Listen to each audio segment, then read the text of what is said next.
Hi guys, it's Chris. I hope you're well today. Because in this video, we'll be taking a look at Unior's guided lockring tool. It is used to remove and install cassette lock rings.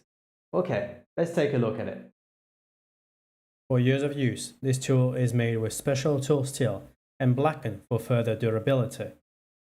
The 1670.7/4 guided cassette lockring tool is compatible with Shimano standard lock rings and all the others compatible with it.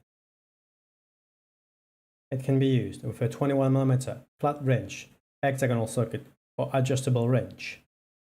A half-inch ratchet can be used, such as the 1901A, offering great holding power. To comply with manufacturer's torque requirements, a torque wrench with a half-inch ratchet adapter can also be used. For cassette lock ring removal, the cassette needs to be held in place using a chain whip, or for further work efficiency, Union's cassette holding tool. All good. I hope this video has been useful to you. If it has, feel free to leave a comment below. And if you have any further questions concerning this cassette lockring tool, just contact us or your call dealer. Until then, I'll see you next time.